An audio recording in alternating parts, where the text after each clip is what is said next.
이 시간은 말씀 보도록 하겠습니다. 유다서 24절, 25절입니다.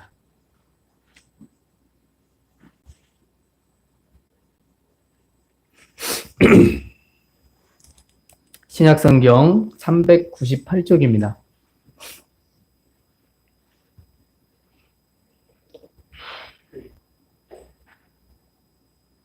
유다서 24절, 25절 마지막 두 구절인데요. 우리 다 같이 천천히 합독하겠습니다. 시작. 능히 너희를 보호하사 거침이 없게 하시고 너희로 그 영광 앞에 흠이 없이 기쁨으로 서게 하실이 곧 우리 구주 홀로 하나이신 하나님께 우리 주 예수 그리스도로 말미암아 영광과 위엄과 권력과 권세가 영원 전부터 이제와 영원토록 있을지어다. 아멘. 앞뒤자로 인사하시겠습니다. 사랑합니다. 축복합니다. 예.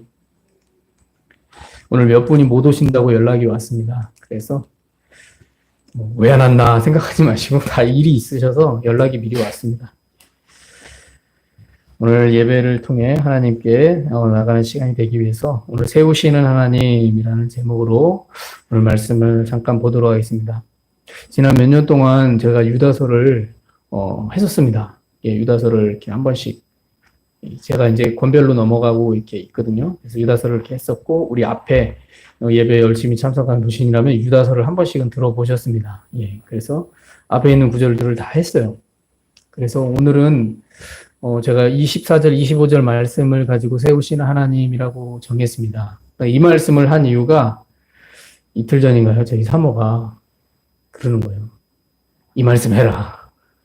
그래서 제가 왜 네 맘대로 말씀 정하냐 그랬습니다. 근데 말씀을 보다 보니까 이 말씀이 좋더라고요. 예. 그래서 세우시는 하나님이라는 제목으로 말씀을 한번 나눠보고자 합니다. 본문 말씀은 어렵지 않습니다. 예. 그리고 본문 말씀을 충분히 우리가 이해할 수 있는 말씀이고요. 이 말씀이 우리에게, 우리의 믿음 생활에 큰 도움이 되는 말씀이다라는 생각을 해봅니다. 이 유다서 말씀은, 특히 오늘 이 말씀은요, 마지막 송영의 말씀이라고 할 수 있습니다. 그래서 이 송영의 말씀은 노래거든요. 마지막 노래인데, 이 저자가 믿는 자들에게 주고자 하는 말씀이고요. 이 말씀은 예수 그리스도를 믿는 그리스도인들에게 주시는 이 축복의 메시지라고 할 수 있습니다. 그러니까 마지막 송영을 영광의 노래라고 할 수 있는데 이게 마지막 축복의 메시지라고 말할 수 있습니다. 자, 유다서 말씀에서 이 그리스도인들에게 경고하고 있습니다. 유다서 말씀은. 근데 경고하고 있는 것은 다른 내용이 아니라 본문에 우리 유다서 전체에 보면 이런 내용이 나옵니다. 가만히 교회 안에 들어온 사람들이 있습니다. 그러니까 가만히라는 거는 나는 아니야. 나는 좋은 사람이야. 나는 괜찮은 사람이야. 하면서 속여서 들어오는 사람들이에요. 그래서 가만히 들어오는 사람들이라고 성경은 오늘 유다서에서 얘기하거든요. 그 사람들은 거짓 교사들입니다. 거짓 교사들을 유다서는 경계하라는 말씀입니다. 자, 이들이 주로 했던 것이 있습니다. 교회 안에 가만히 들어와서 거짓 교사들로 주로 했던 것이 있습니다. 그들은요, 자신들의 정욕과 이익을 따라 교회 공동체를 분열시키고 이간질합니다. 자신들의 정욕과 이익을 따라. 예. 그래서 교회 공동체를 분열시키고 이간질해서 거기서 끝나는 게 아니라 세상의 것을 추구하는, 즉 세상의 것을 추구하게 만드는 일을 합니다. 이 거짓 교사들이요. 그래서 이는 교회 공동체 안에서 이 믿는 자로 살아간다라고 말하면서 그 마음 안에는 세상의 세속적인 가치와 자기만을 위하는 일을 추구하며 살아가도록 믿는 신자를 그렇게 만들어가는 겁니다. 그래서 거짓 교사들은 가르치는 것이 그럴듯합니다. 정말 설득력 있어 보이고, 그런데 추구하는 게 달라요. 세상의 가치를 똑같이 교회 안에서도 똑같이 추구하게 자기만 추구하면 좋은데 믿는 신자까지도 그렇게 미혹을 한다는 거죠. 자, 마치 이는 겉모습은 믿는 자의 모습이지만 티가 안 나요. 거의 믿는 자의 모습이니까. 열심히 예배하고 기도하고 말씀 들어요. 예. 그리고 말씀을 따라가는 것처럼 얘기를 해요. 그리고 사람들과 함께 동역하고 함께 일하고 섬기는 것처럼 행동을 해요. 겉모습은 믿는 자의 모습입니다. 근데 그 마음의 가치는 믿음과 복음의 가르침을 따라가는 것이 아니라 세상이 옳다고 여기는 가치와 생각이 복음이 되어서 살아가는 사람들입니다. 그래서 오늘 말씀은 이러한 거짓 교훈과 가르침에 속지 않고 정말 힘겹게 복음과 함께 믿음을 지켜나가는 신실한 신자들에게 주시는 마지막 영광의 노래라고 할 수 있는 말씀이 오늘 마지막 두 구절의 말씀입니다. 자, 본문을 보시면 하나님께서 믿음을 지켜나가는 성도들을 세우시겠다라는 약속의 말씀을 주고 있습니다. 내가 너희들 세우겠다라는 거예요. 그러면 첫 번째 어떻게 세우느냐? 그것은 하나님은 능히 너희를 먼저 보호해 주시겠다라고 말합니다. 그래서 24절 초반에 보면 이렇게 말하죠. 능히 너희를 보호하사. 본문에 보시면 그냥 너희를 보호하사 이렇게 말하는 게 아니라 강조를 하고 있죠. 능히 너희를 보호한다라고 말합니다. 우리가 성경을 볼 때 강조점이 이렇게 하나 더 강조되는 모습의 이 구절들이 나오면 이 말씀은 하나님의 확신을 주는 말씀입니다. 더 확신을 주게 하는 말씀입니다. 자, 이 말씀은요, 능히 너희를 보호하사 해서 보호하사는 이 구약과 신약에서 자주 사용되는 말씀입니다. 즉, 하나님은 신자가 실족하지 않도록 보호해 주시겠다라는 말이에요. 자, 말씀에서 보호해 주신다라는 것은 이 어떤 일에 공격을 받는다라는 것을 전제합니다. 예. 그렇다면 보호해 주시겠다라고 말씀이 있을 필요가 없죠. 그래서 어떤 일에 공격을 받는다라는 것을 전제로 합니다. 자, 그렇다면 그 공격은 유다서 말씀에서 말해주고 있듯이 이 신실하고 선량한 교회 신자들을 미혹에 빠지게 하는 적대자들에게서 보호해 주시겠다라는 의미를 말합니다. 그래서 능히 보호해 주신다라는 거죠. 자, 이 공격은 우리가 본문 말씀에 한 구절로만 이렇게 나오는데 이 공격은요, 결코 가벼운 공격이 아닙니다. 예. 교회 안에 분열과 분란, 거짓 가르침으로 사람들을 선동하는 일은 여러분 결코 가벼운 공격이 아닙니다. 왜냐하면 이 가벼운 공격이 아니기 때문에 능히 보호해 주시겠다라는 거예요. 자, 능히 보호해 주시겠다는 이 말씀은 결코 가볍게 해결될 수 있는 일이 아니라는 것을 말해주는 것이기도 합니다. 과거 제가 이제 중학교 때 제가 섬기던 교회가 분열이 일어난 적이 있습니다. 그러니까 교인이 한 600명 됐었거든요. 근데 분열이 일어나니까 두 갈래로 갈라지더라고요. 그리고 그렇게 6개월을 싸우더라고요. 저는 중학교 2학년 때 시절이라 뭐가 뭔지 몰라요. 근데 어른들이 서로 갈라져서 싸우는 거예요. 그러니까 저는 태어나서 처음으로 이 중학교 2학년 그 끝 무렵, 중3 올라가는 그 끝 무렵에 분열되는 성도들의 모습을 직접 눈으로 봤습니다. 심지어 경찰들이, 형사들이 와서 조금만 문제 일으키면 잡아가려고 하는 이런 행태들. 그런 안 좋은 모습들을 보았습니다. 교단에 이 임원들이 와가지고 횡포를 하고 성도들은 서로 반목하여 분열해서 갈라지고 그래서 교회가 교회됨을 잃어버리는 그 모습을 6개월 동안 봐왔어요. 근데 결국 해결이 됐어요. 근데 그 해결이 되면서 생겼던 일은 절반은 교회를 떠났어요. 그리고 절반만 남았어요. 그 떠난 사람들은 선동에 속은 사람들이에요. 그 선동질에 속아가지고 끝까지 반목하고 싸우다가 결국 나갔어요. 그때 이후로 제 모교회는 성장의 가도를 걷지 못하는 겁니다. 여러분, 교회 안에 거짓 교사들, 거짓 가르침, 거짓된 선동들이 한 번 교회 안에 문제가 일어나면 가벼운 문제가 아닙니다. 그게 회복된다는 게 결코 쉽지 않아요. 그래서 제가 작년에 들은 얘기로는 제 모교회는 지금 성도가 50명도 안 된다고 합니다. 제가 중학교 2학년 때 600명이 넘었던 그 중형교회가 지금 50명도 안 된대요.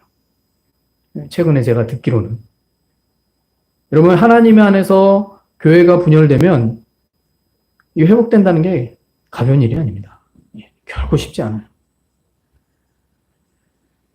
그러니 오늘 말씀에서 능히 보호해 주신다라는 말이 그 거짓 교사들의 이간과 선동, 분열시키는 이런 모습들이 가벼운 공격이 아니라는 거예요. 그래서 능히 보호해 주겠다라는 거예요. 자, 사람이 세상을 살아가면서 겪게 되는 많은 일은 결코 가벼운 일이 아닙니다. 이렇게 세상에서도 사람은 만만치 않은 삶을 겪게 되는데, 자, 믿음의 길을 걸으면서 겪게 되는 적재자들의 공격도 결코 가볍지 않은 것은 당연한 일입니다. 그러니 이러한 믿음의 시련은 결코 쉽지 않은 것입니다. 이 시련을 극복하고 나아간다는 게 결코 쉽지 않은 거예요.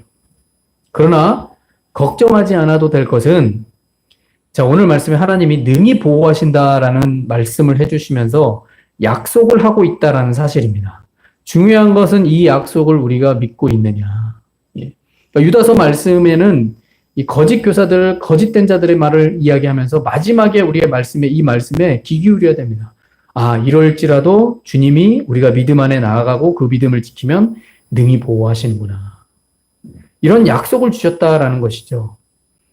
그래서 아무리 미혹과 위험이 다가와도 믿음으로 주를 바라보는 신자에게 하나님은 그들이 가는 신앙의 길을 보호하시는 줄 믿습니다. 이것이 오늘 말씀에서 첫 번째로 믿는 자에게 주시는 축복입니다. 그렇게 보호하시면서 세워가신다는 거예요. 그리고 두 번째는요, 본문에 보시면 하나님은 믿는 자를 흠이 없게 만들어 가십니다. 자, 24절 중간에 보면 거침이 없게 하시고 너희로 그 영광 앞에 흠이 없이라고 말합니다. 흠이 없이. 자, 거침 없게 하신다라는 것은요, 전혀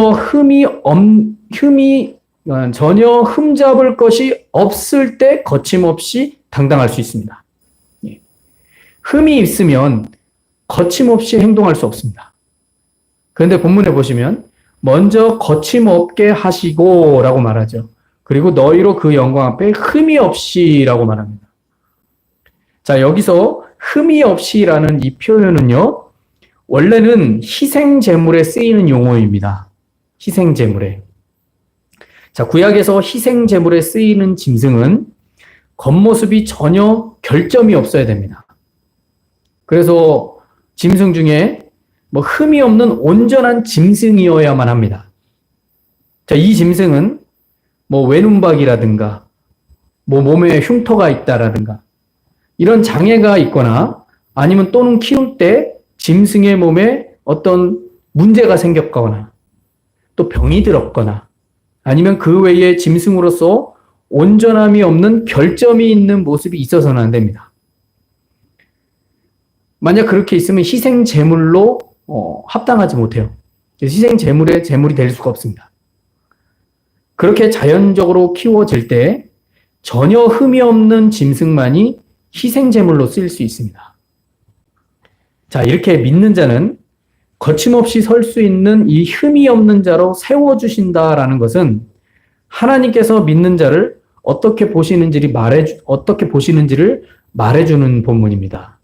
그러니까 우리를 흠이 없이 만든다라는 거예요.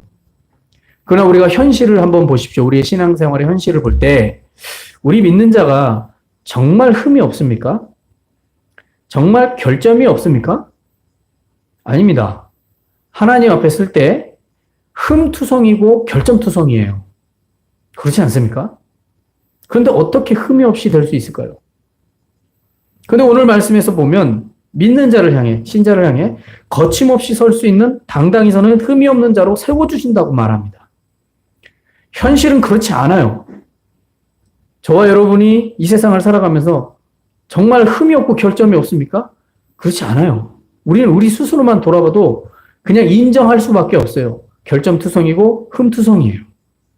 그런데 오늘 말씀에 흠 없이 만들어준대요. 그래서 거침없이 당당하게 설 수 있게 하신다라는 거죠. 자, 그런데 이러한 일이 가능하게 된다라는 거예요. 근데 이렇게 이러한 일이 가능하게 되는 것은 어떤 흠도 없이 또 거침없이 우리의 죄를 위해 희생제물이 되신 예수 그리스도 때문에 가능하다는 사실을 깨달으셔야 됩니다. 그래서 예수님이 희생제물이 되셨기 때문에 가능한 거예요. 그래서 우리는 예수 그리스도인의 거침없이 흠이 없는 자로 당당히 하나님 앞에 세워질 수 있다라는 겁니다. 그래서 하나님이 그렇게 세우신다라는 겁니다. 그래서 하나님은 우리를 예수로 인해서 당당히 하나님 앞에 흠이 없는 자로 인정받게 해주신다라는 겁니다. 자, 이렇게 하나님은 우리 믿는 자를 세우시는 축복을 주신 것입니다. 그러므로 흠이 없는 자로 인정받는 것을 우리는 믿음으로 확신해서 정말 하나님 앞에 당당히 나아가는 저와 여러분이 되어야 될 줄로 믿습니다. 우리가 믿음 생활하면서 일주일 동안 살 때 하나님 앞에 온전치 못한 모습도 있죠. 그런데 우리가 예배에 나올 때 왜 당당하게 주님 앞에 나올 수 있습니까? 그건 예수 그리스도의 십자가의 희생 때문입니다. 그러니 우리의 죄를 고백하고 주님 앞에 서면 우리는 하나님 앞에 흠이 없는 자로 당당히 설 수 있는 것입니다. 그래서 오늘 말씀에 그렇게 흠이 없는 자로 세워주신다는 겁니다. 이런 축복을 주신대요. 또 세 번째는요, 본문에 보시면 24절 끝에 보면 이렇게 말하죠. 기쁨으로 서로 하실 이, 기쁨으로 서게 하실 이라고 말하죠. 자, 하나님 앞에 서게 된다라는 것은 두려움으로 서는 것이 아닙니다. 그래서 저와 여러분이 주님 앞에 예배하러 나올 때 주님을 두려움으로 나오시면 안 됩니다. 아, 내가 죄를 졌어. 일주일 동안 어떤 말할 수 없는 정말 주님 앞에 부끄러운 죄를 졌어. 그때 주님 앞에, 그런 마음으로 주님 앞에 나올 때 두려움으로, 하나님이 두려워하는 마음으로 나오는 게 아닙니다. 또 심판의 주 앞에 서는 일도 아닙니다. 이는 기쁨으로 서는 일입니다. 그래서 본문에 보시면 기쁨으로 서게 하실 이, 하나님이 기쁨으로 서게 하신대요. 자, 예수 그리스도의 복음으로 인해 하나님 앞에 서는 믿는 자는 기쁨으로 서는 일이지만, 자, 예수 그리스도를 믿지 않는 사람에게는 심판의 주를 만나게 될 것입니다. 그래서 말씀에서 기쁨으로 서게 된다라는 것은 이런 의미를 가집니다. 종말론적인 의미를 내포합니다. 그래서 우리가 기쁨 생각하면 어떤 현실적인 기쁨만을 떠올릴 수 있어요. 좋은 일, 행복한 일, 마음의 평안 이런 거 떠올리는데 성경에서 말하는 기쁨의 의미는 종말론적 의미를 가지고 있습니다. 예. 그래서 성경을 잘 살펴보시면 주님을 맞이할 때 성도들은 다 기뻐하고 즐거워해요. 기뻐하다라는 표현을 많이 해요. 성경에서 말하는 기쁨으로 서는 것은요, 다시 오실 예수 그리스도를 만나는 장면에서 기쁨이라는 표현이 주로 사용됩니다. 예. 그러니까 영광 가운데 주를 기뻐하는 거예요.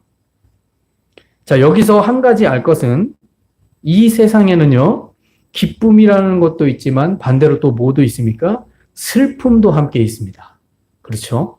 기쁨도 있지만 슬픔도 있어요. 물론 인생이란 기쁨과 슬픔이 교차되는 삶입니다.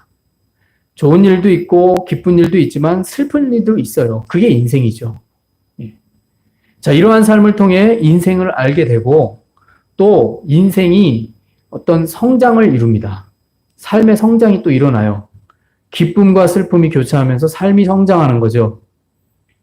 그래서 세상에서 누리는 기쁨이란 슬픔이 함께 공존하는 것을 동반합니다. 그러니 세상에서의 기쁨은 불완전한 기쁨처럼 보여집니다. 왜요? 슬픔도 같이 있기 때문이죠. 그래서 불완전해 보여요. 자, 어느 날 기뻤다가도 갑자기 슬픈 일이 일어나는 예측할 수 없는 이 불완전함을 가지고 있습니다. 이게 세상의 기쁨입니다. 한참 좋다가도 갑자기 안 좋은 일이 생길 수 있습니다. 이게 세상의 불완전한 모습이죠. 자, 이렇게 세상에서 주어지는 불완전한 기쁨이, 자, 완전한 기쁨이 되기 위해서는 성경은요, 오직 예수 그리스도로 인하여 주어지는 기쁨이어야 함을 말해주고 있는 겁니다. 그래서 저와 여러분이 세상에서 아무리 기쁜 일이 있어도 여러분 그 기쁜 일 이후에는 또 슬픈 일이 있어요. 이상하게 그럽니다. 누구도 그러한 삶의 이 모습에서 제외되는 사람이 없어요. 기쁜 일이 있으면 또 슬픈 일도 같이 있는 거예요. 그래서 온전한 기쁨이 되려면 예수 그리스도로 인해서 주어지는 기쁨이어야 한다라는 거예요. 이게 성경이 말해주는 겁니다. 자, 우리 믿는 자가 장차 주를 다시 만나게 되는 날이 오면 언젠지는 모르지만 그날의 참 기쁨이 무엇인지를 알게 된다라는 거죠. 그래서 완전한 것이 왔을 때 그 완전함을 알게 된다라는 거예요. 그때가 되면 아, 참 기쁨이 이런 것이구나 라는 것을 알게 된다라는 거예요. 그래서 성경은 예수 그리스도로 인해서 주어지는 기쁨이 참 기쁨이 될 수 있다라고 말하는 겁니다. 자, 오늘 말씀에서 이 말씀을 주신 겁니다. 그래서 하나님은 믿는 자를 기쁨으로 서게 해 주실 것이다라고 축복의 말씀을 주신 것입니다. 그래서 하나님이 세우시는 하나님은 이렇게 세 가지 모습을 본문에서 우리에게 말해줍니다. 그래서 보호하시고 흠이 없게 하시고 기쁨으로 서도록 이 믿는 자를 세우시는 하나님의 축복은 오직 예수 그리스도를 구주로 믿는 그리스도인에게만 주어지는 축복임을 말해주는 것입니다. 그리스도인이 아닌 사람은 이 기쁨, 이 축복, 이렇게 세워주심을 누릴 수가 없습니다. 오직 믿는 자에게 이런 것들을 주시는 축복이다라는 사실이죠. 그래서 마지막 25절에 이렇게 말하죠. 제가 읽겠습니다. 곧 우리 구주 홀로 하나이신 하나님께 우리 주 예수 그리스도로 말미암아 영광과 위엄과 권력과 권세가 영원 전부터 이제와 영원토록 있을지어다. 아멘. 누구에게요? 예수 그리스도에게. 자, 이렇게 오직 예수 그리스도로 말미암지 않고는 어느 누구도 하나님께서 세우시는 영광스러운 축복의 자리에 설 수 없다는 사실을 알아야 됩니다. 그래서 25절 말씀을 통해서 알아야 돼요. 왜요? 예수님이 그런 영광 가운데 이르시는 분이에요. 그런 이르시는 예수님이 희생 제물이 되셨어요. 그리고 우리를 그렇게 하나님이 세우세요. 그래서 하나님께서 세워주시는 자리는요, 그냥 세워지는 게 아닙니다. 본문 말씀에 보호, 거침없이 세워주시는 흠없는 자로 세우시고 기쁨으로 세워주시는 것. 여러분, 이것은 그냥 세워지는 것이 아니라 25절의 말씀처럼 영원한 자리다라는 겁니다. 영원한 자리. 예수님이 영원한 곳에 이르기 때문에 그 예수님의 희생 제물을 따라 우리도 그 길을 따라가면 이러한 영원한 자리에 선다. 그러니까 잠깐 있다가 사라지는 그런 자리가 아니라는 거예요. 그래서 예수 그리스도의 그 구원의 영원함 같이 그 영원함으로 세우심을 받는 믿는 자에게도 영원하다는 사실을 믿어야 될 줄로 믿습니다. 예수 그리스도의 구원의 영원함 같이 그러한 자리를 우리가 서게 된다라는 거죠.